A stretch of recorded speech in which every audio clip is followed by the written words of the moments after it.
मैया जब तक जियो मैं सुहागन रहूं, मैया जब तक जियो मैं सुहागन रहूं, मुझको इतना तो वरदान दे, मुझको इतना तो वरदान दे। नमस्कार दोस्तों, मैं हूं ममता तिवारी और आप सभी का स्वागत करती हूं मेरे चैनल ममताज वे में।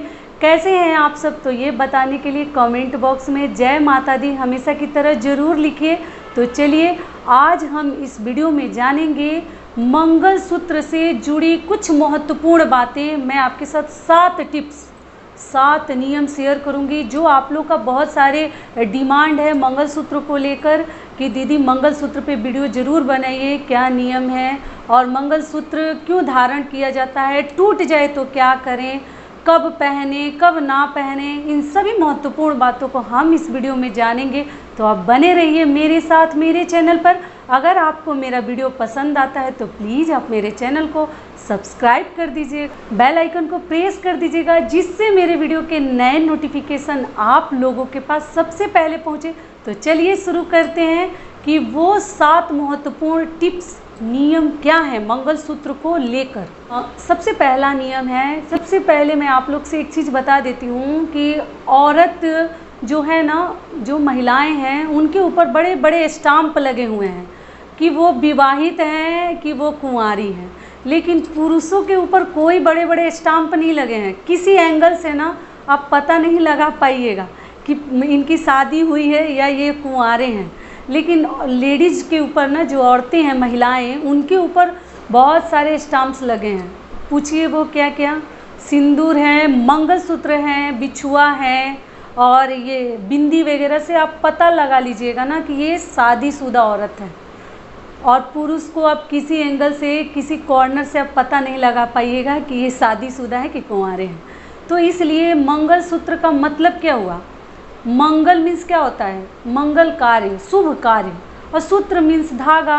तो वो धागा हम औरतों के जीवन में बहुत मायने रखता है। मंगलसूत्र का मतलब ये हुआ कि वो सुहाग की बहुत बड़ी निशानी है।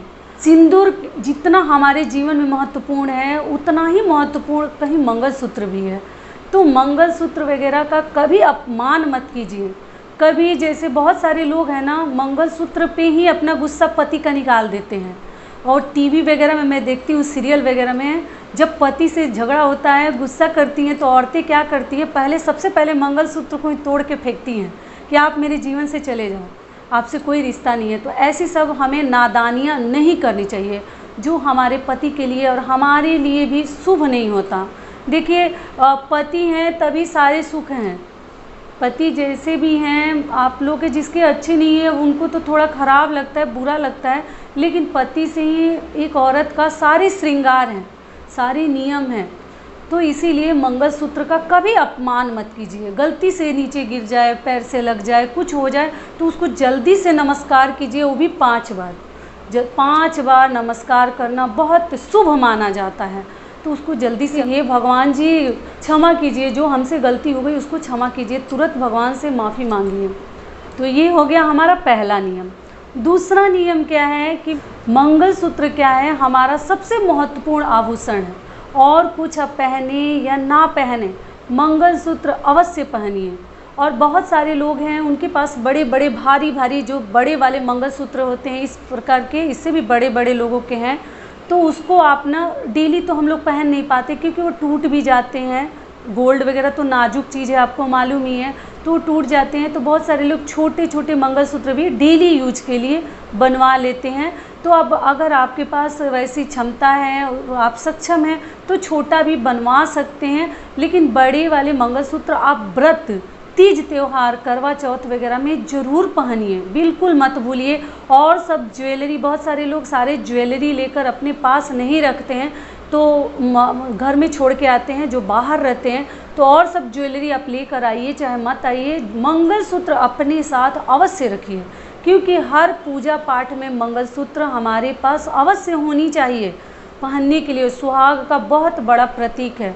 और मंगलसूत्र काले मोतियों का भी होता है, लाल मोतियों से भी लोग बनवाते हैं। जिनके राज्य में, जिसके घर में जिसको शुभ माना जाता है, जिस मोती को, तो आप अपने अनुसार बनवा सकते हैं, कोई नियम नहीं है। लेकिन अधिकतर लोग काले ही मोती में पहनते हैं।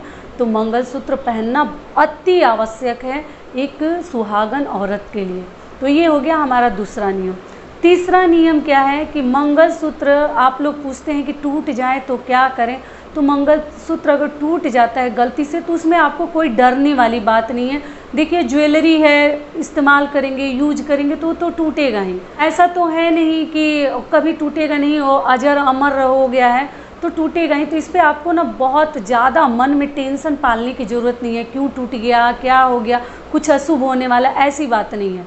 देखिए गोल्ड का चीज़ है, नाजुक होता है, गलती से इधर उधर दब कर टूट जाता है तो आप घबराइए मत, आप उसको रिपेयर करवा सकते हैं और जल्दी से बदलिए मत। मंगलसूत्र को ना, जिससे शादी हुई है उसको रिपेयर ही करवा लेना सही होता है, लेकिन जिस डिज़ाइन वगैरह को जल्दी से बदलवाइए मत। ये ना कि जल्दी चेंज करवा लें और दूसरा मंगलसूत्र खरीद कर लेकर आ जाएं।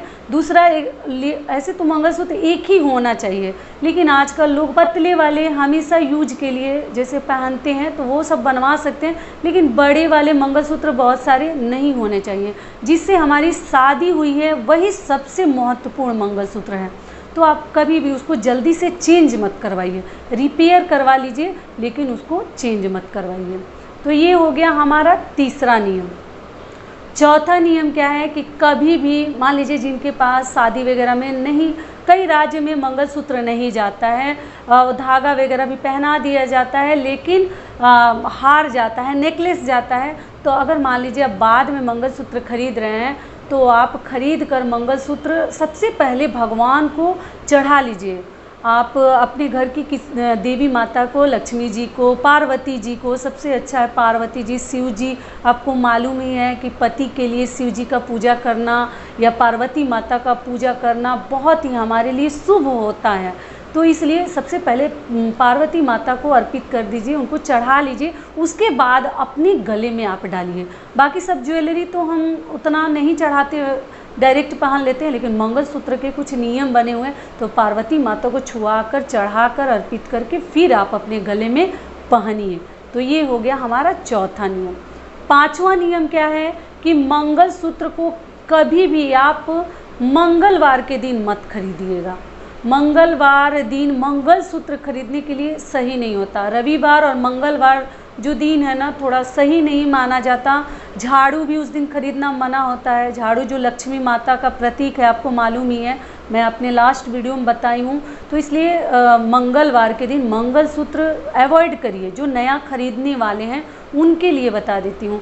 और मंगलवार के दिन आप जैसे मंगलसूत्र आपका टूट भी जाता है तो उस दिन रिपेयर वगैरह करने के लिए मत दीजिए, किसी दूसरे दिन दीजिए। और जिस दिन आपके घर में मान है, एक चीज़ और ध्यान रखिएगा, जिस दिन आपके घर में मान मतलब आप लोग जानते होंगे कोई अशुभ घटना घटी है तो वो दिन शुभ नहीं होता है।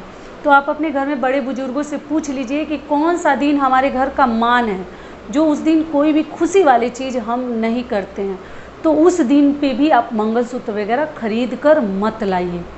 तो ये हो गया हमारा पांचवा नियम। छठा नियम क्या है कि अपना मंगलसूत्र वगैरह किसी के साथ शेयर न करें। 2 मिनट के ही लिए चलो पहना देते हैं, मत दीजिए। इसका भी हमारे पति के ऊपर बुरा प्रभाव पड़ता है। और मंगलसूत्र कोशिश करें कि काले मोती में ही उसको पिरोइए या उसको बनवा के लाइए, क्योंकि आपको मालूम है ना, बच्चों को भी काला टीका लगाते हैं, किसी के लिए भी काला टीका हम लगाते हैं। क्यों लगाते हैं? कि किसी को बुरी नज़र ना लगे। तो इसलिए मंगलसूत्र में अगर काली मोती है तो और भी बेहतर है। बाकी अगर आपके घर में जो रीति रिवाज है उसी को आप निभाइए। तो ये हो गया हमारा छठा नियम। सातवां नियम क्या है? सातवां नियम है कि मंगलसूत्र जो है एक सुहागिन औरत की बहुत बड़ी निशानी है, जो मैं आपको पहले ही बता दी कि वो हमारे ऊपर एक स्टाम्प लग जाता है। और भगवान से हमें प्रे करनी चाहिए कि हे भगवान, जब तक जिए धरती पर तब तक हम मंगलसूत्र पहने, सिंदूर लगाएं, जाएं तो कभी अपने पति के सामने ही जाएं। यही हमें भगवान से प्रे करनी चाहिए। अधिकतर महिलाएं तो यही चाहती होंगी ना कि मंगलसूत्र पूरे जीवन पहने और जाएं तो अपने पति के सामने ही जाएं, कभी उनके बाद ना जाएं। मंगलसूत्र पहनने से ऐसा माना जाता है कि पति की उम्र भी लंबी होती है, उनके ऊपर कोई बुरा प्रभाव नहीं पड़ता। इसलिए हमें मंगलसूत्र हमेशा अपने गले में डाल कर रखनी चाहिए। गले को कभी खाली मत रखें।